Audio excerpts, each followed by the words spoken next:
How's Uh, everybody doing? First one's from Eric Scopel with 247 Sports.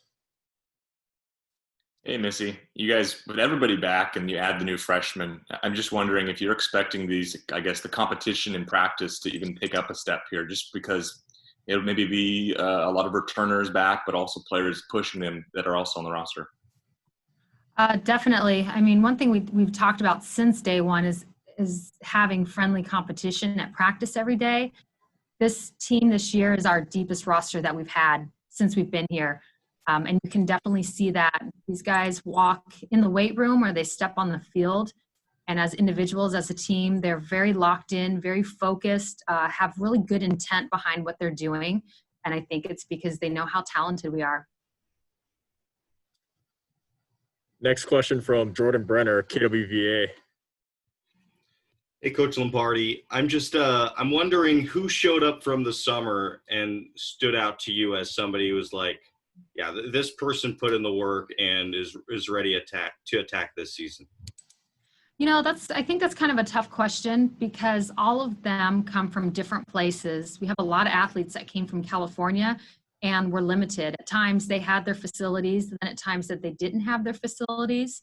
So to answer that, what I would tell you is with having a lack of facilities at times, I thought our team, they all, with dealing with COVID, came back in pretty good shape. We knew as a staff that we were going to have to start things out a little slow and just gradually, usually when they come here, we push them a little bit quicker, and we had some athletes that came in great shape. But I think just in general, we gradually pushed everybody. But I can tell you just the intent from day one, it's been there. It's been there. We were, as a staff, really not knowing what our team was going to look like when they arrived on campus at all. And I think everybody came back in really good shape with what they had to work with. And we have moved really well as a team. Next question from Ashley Conklin with Register Guard. Melyssa, what kind of challenges as a coaching staff does this year's roster perhaps present to you guys, given the fact that you had all the seniors that were able to return because of COVID, and then you have the incoming freshman class? You mentioned your depth, but I'm sure that there's a lot of players and a lot of things you probably need to sort out as well, right? Sure. I think the biggest challenge is just our roster. It's the biggest it's ever been. So, hitting, we have 5 hitting rotations where we usually have 4 hitting rotations. And so it shaves a little time off each station. We've got to be we've always been very particular and prepared for practice, but just there's more people at practice than there has been. And so just managing our team, I think, would be the toughest. And I think they've handled it well. I think we've done a great job as a staff. What I would tell you has been the most tricky thing for us, and you're going to laugh because it's not so much on the field. It's the stuff we do off the field. Usually the first day these guys get here, we go and have a compliance meeting. And then the next morning we hop in a couple different SUVs and we head to our team retreat. And we're not able to do a team retreat this year because of COVID and dinners that we would normally do with the athletes and just different things that allow us to come together and really unite as a team off the field. That's what we haven't been able to do. We've been able to figure out how to go about practice and stay within protocol, but it's the team building that's been our biggest struggle. And finding creative ways to do that within our protocol that we're currently in. Next one from Onalisa Hall with the Daily Emerald. All right, Coach, thank you for your time. My question for you is, you guys had a tremendous momentum last season before COVID hit. So what is your team's attitude like coming into this season? Are we kind of hitting a restart button, or do we want to kind of pick up from where we left off from last season? I think you would see from them, how we finished, it was tough getting canceled. They were in a really good place as a team. We were getting ready to open up the pack. So I think from their point of view, they just want to pick off right where they left and continue. I think from a coach's point of view, each year, regardless of what happened the year before, it's a new journey. And so them understanding that this is yes, I would love to pick up right where we left off, but it's a new team, a new journey. So we still got to hit that grind with our process that we go through in the fall to be ready to go in the spring. But they're eager. They feel like they've got some unfinished business. Next up, Jordan Brenner, KWVA. Coach, I'm wondering, in this era where nothing's guaranteed, we don't even know what next week's going to look like, right? What can you just describe the advantage it is, locker room wise, to have returners like Haley Cruz and Jordan Dale as kind of that calming force to bring people together? And if you have an example of that, that would be great too. Yeah, no, having returners huge. I mean, when you have returners, it helps us as coaches, because as coaches, you know, every time we get on the practice field, like we feel like we have a bunch to do and a lot to teach. And when you have returners, you're not having to, you don't feel that as much. It's like getting the new ones to understand how to get on board. And the returners, it's like you kind of pass the baton and allow your returners to do that. I can give you an example. Yesterday we were doing some situational hitting, and we were going off of our offensive card that they wear on their arm. And we didn't miss a beat. It was our first day doing it, but our returners prepared all of the young ones, the new ones, about how to read it, what things mean.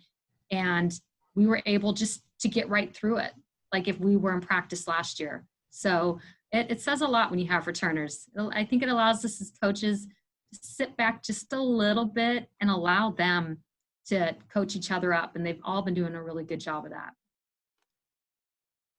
Next question from Eric Scopel, 247 Sports.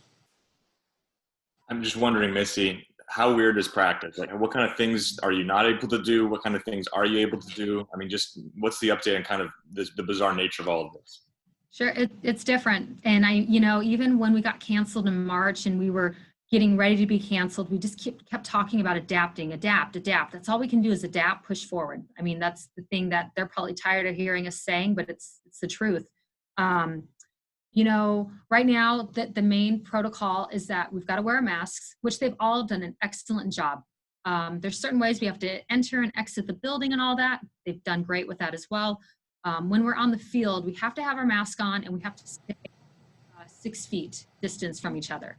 So with the scrimmage, you got to play coming into second. You can't have the shortstop going for the tag and the runner sliding into second, because now we're inside that 6 feet. So we've had to get a little creative where we've set up maybe an extra base so we can still have the timing of the play, but then we are away from each other. And the first day we did it, I was just kind of like fingers crossed, like I hope this works, because so much of our practice is strategy and just being in the thick of it versus just drill. And we did it, and it worked really well. The runner has a clear direction of where they're going. The defender is able to make their play, and we're able to stay within protocol. So would we like to have it just regular and normal? Yes. It would make things a lot easier. Of course it would. But I think we as coaches, and even our athletes too, are just finding ways to be creative, to be able to have live situations going on, but again, stay within protocol. Next one from Ashley Conklin, Register Guard. How are things going in trying to set up a spring 2021 schedule for you? It's going. Right now, I think just what you've seen with the NCAA, it was really important for them to get their fall sports figured out. And now they're doing winter sports and getting their schedule. So from there, they're working on us, and we're kind of next. So, really, there's not a lot of things like etched in stone. We have a calendar for our spring season, and if we're able to stay on track and be normal with our calendar, then that's what we'll do. I think there's just still some things up in the air. We're getting closer, but we're just not quite there yet. But it's being worked on. I can tell you, as a head coach in the Pac-12, we have meetings as a group. Everybody's trying to figure it out. I think one of the toughest things for us, especially for softball and in a spring sport, is just getting canceled last year, and we really don't want to get canceled this year. We want to be able to complete our season. And so I think all parties involved are working hard to figure out a way to make that happen. Next one from James Crepia, the Oregonian. Hey, Missy, just had a couple of personnel ones also. One to Jazz, who are you looking at in even the fall now in training at shortstop? Does Val move over there? I know she was basically the only one other than Rachel who had any real experience, Allie, as experience at short. And for Shay also, I'd seen obviously the hip surgery, and it looked like she was also doing nursing work during all this, and Rachel's mom, I guess, is also a nurse. I realize it's like a lot of personnel, Missy, but one, your shortstop's out, and what are you doing there? But your players and what they just dealt with, not just in the season, but one with a surgery and doing the work she was doing, and the other whose family is impacted as well. Yeah, no, I mean, this situation, it's hit everybody hard. You know, our athletes can tell you, you know, certain circumstances with their families and things that they've had to deal with. It's been tough. It's been hard, but you know, this team is pretty resilient, and they've been resilient since day one. Since our first season, they've been resilient. And I think of them, you know, kind of like a boxer. You get punched a couple of times, you get knocked down, and they get back up. This team always gets back up, and that's what I love about this team. You know, we're very athletic, we're very versatile. So you look at Allie Bunker, and she is a obviously put her at short. You look at Taya Bird and Alyssa Brito, two freshmen that are very versatile and have the ability to play shortstop. Val, I love Val because Val's that athlete that we can put her anywhere we need to put her. Like whatever it's called for, we can put her in there, and she takes care of business. So I think this team has handled that well, and I think we'll find that spot. We're going to miss Jazz, absolutely, no question. But I think this team's going to, you know, anytime you have somebody that's going to be out, it's awesome to see what your team's going to do and how they're going to respond. And this team will respond. We'll find somebody there. There's great competition going on right now in fall practice, so we will find that shortstop. And then also too with Shay, she did have hip surgery. She's doing great at practice, getting to just get back to doing normal things that she wasn't able to do before. So I've been excited to see her progress and what she's been doing in the fall. Up next, Hayden Herrera, NBC 16. Hi, Missy. You talked about adapting earlier. I'm just wondering, from a recruiting standpoint, how has the adapting been going with, you know, not being able to bring student athletes into town, or vice versa, you going out? That's been different. I mean, I've been coaching now for, goodness, 24 years. And this last summer was the first summer that I did not get to go recruit. And that was interesting because the summer, that's when we do a lot of our recruiting. We spend a lot of time at the ball field, and not being able to do that this summer was very different. And so from there, instead of going out, you have summer teams that are bringing it to us, and they're streaming their games. So I'm sitting in my kitchen counter, and I've got my iPad and my work computer and then my home computer, and I've just got it all kind of set up, and I have my normal recruiting schedule that I would have in the summer, except I'm just streaming it and watching it that way versus being there, which is great. Like I think we all appreciate what the teams that have done for us to give us an opportunity to watch. I can tell you, not being in their person, I think that's just the best part about recruiting, is really being there in person.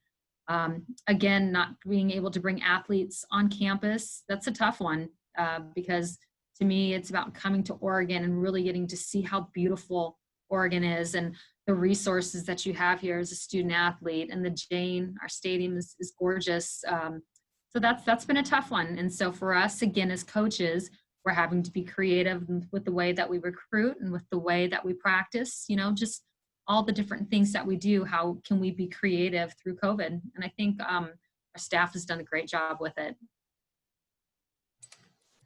Next one, James Crepia, the Oregonian. Kind of to follow with that, Missy, I was asking Boz this in baseball as well. So wanted to be clear, but my understanding was right. So Haley and Samaria don't count against you this year on your books because they returned. In the event, if spring, well, even for them, it comes up a little bit, but if spring is paused, like the fall and winter have been paused, which really doubles things up for you guys, but you already paused last year in a sense. My understanding was not as everybody got the year back, but that basically on the rolling basis that the seniors for the next like 3-4 years wouldn't count against you. But Waz is saying, no, they haven't said that yet. They haven't given that relief yet. So in essence, so far, and I'm not blaming anybody, but that really puts the pinch on the classes of 21 and 22 recruiting wise, because sooner or later people aren't churning out and someone's going to have to pay the price. That's not terribly just. So how much havoc is this going to wreak, especially if they do pause in the spring? On one hand, again, doing right for the athletes who are here, but if it's not relief on the back end, the long-term shakeout of this is going to be pretty devastating. Yeah, it's tough. It's every day is a new day and we're figuring out what's happening. And for me, all I can do is just focus on what I can't worry about what if we get canceled. I think the NCAA is going to work extremely hard for us to find a way to play. I do, because we got canceled already last year, and that was tough. That was really tough on our athletes. So, just from the talks and things that I've heard, I'm waiting to see what's going to happen.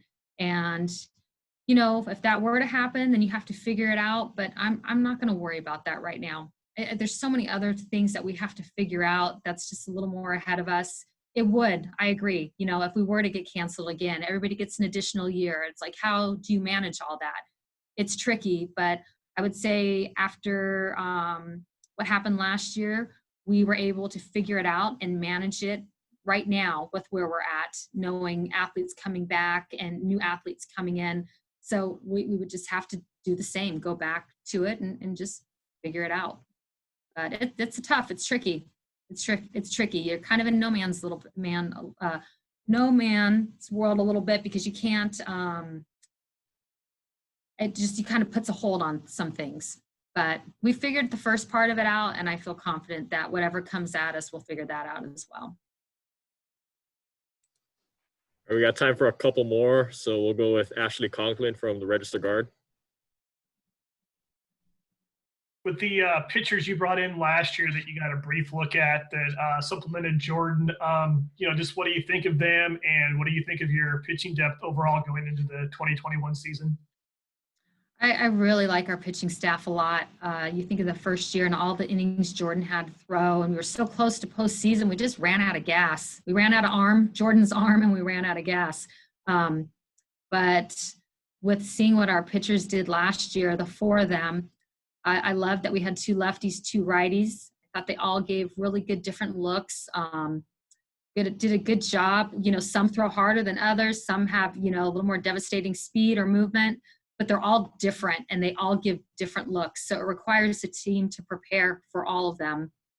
With the addition of Reagan Breedlove coming in as a freshman, throws hard, throws really hard. Throws the ball hard and down, just has a lot of good late break. Our hitters are getting to hit off of her a little bit, and they've been really impressed with her up to this point. So I think she's going to be a great addition. And I think with this season, you definitely are going to need a pitching staff, a strong pitching staff, especially in the PAC. PAC is such a tough conference. You need a staff to get through it. So I was anxious last year to see what the staff was going to look like going into the PAC, because I thought they had really figured some things out, had done some good things up to that point. And again, I'm anxious for us to get started, and again, to see what they look like with a year under their belt together as a team, and then just bringing in Reagan to add to it. Final question, James Crepia, the Oregonian. I'm going to say again, like super big picture, but when this is all past us, and believe me, I hope it was yesterday. I'm sick of it. I hate these as much as everybody else on the other side of these. What is like your ideal vision of what this would look like? I mean, as far as I've asked coaches, I'm trying to get a sense even from ADs, coaches, administrators, whatever, of like in post-COVID, like what does it mean from the softball perspective or whatever the sport is? Because whether it's, and we've talked about equivalency and headcount before and that, but like I realized in the equivalency sports, you guys were fighting the fight in the spring of the talks on the G5 and the proposal to cut back the sports sponsorship. And you can only fight so many different fronts. And when there was cuts on the table there, and then that got staved off by the coaches associations, other than preserving jobs and opportunities and then scholarships for athletes, what does this look like in the truly long term, in the 21, 22, 23? Are we talking about, again, head count and 20? Or are we talking scholarships, that is? Are we talking about, like, what is the answer for, like, what is this supposed to be? Because I feel like everybody's just trying to put out the fire of today, and there's just not a lot of talk about what this is supposed to look like in the truly long term when this is all over. I think that's what's tough is right now, it's just difficult right now figuring out what today and what tomorrow, what the season is going to look like. To go any further than that, I don't think we would be able to even get those answers. I think we're all wondering that, but I just don't think we're in a position right now to figure out future-wise when COVID is done exactly what it's going to look like. I don't think we know the answers. I don't think any of us do. I think right now the most important thing for us is really tapping into our athletes and understanding that the world has changed significantly. And as coaches, how can we help them settle in to this new way of going to school, you know, and being on Zoom calls all day long, and new way of having to wear masks and having different protocols, and them feeling the stress of all the different things that are going on in the world, you know, outside of softball. There's a lot going on. And so to me, myself, I think our coaches, our biggest focus is just really putting our time into our athletes. You know, right now we would be recruiting in the fall, but we're not. And I think it's been a little bit of a blessing because it's allowed us to really get locked in to our team and see how they're doing and how they're handling this. Some of them, they're handling it pretty good. Some of them, there's certain parts of it that's more of a struggle. And so that's our top priority. I think the future stuff, I think it'll play itself out. I really do. But I just think right now there's so much unknown with what's in front of us for the end of the fall and what our season's going to look like, that we've got to just focus on that. Future will kind of take care of its place, you know, itself, and then really get locked into our teams. We've really, really locked into our team. And I think that's allowed us to be positive and have good things that are going on in the fall for us. Awesome. Thank you, Coach. Have a good one. Thank you. All right. Thanks, you guys. I appreciate it. All right. We got two athletes joining us next. So we'll have Haley Cruz first, followed by Jordan Dale.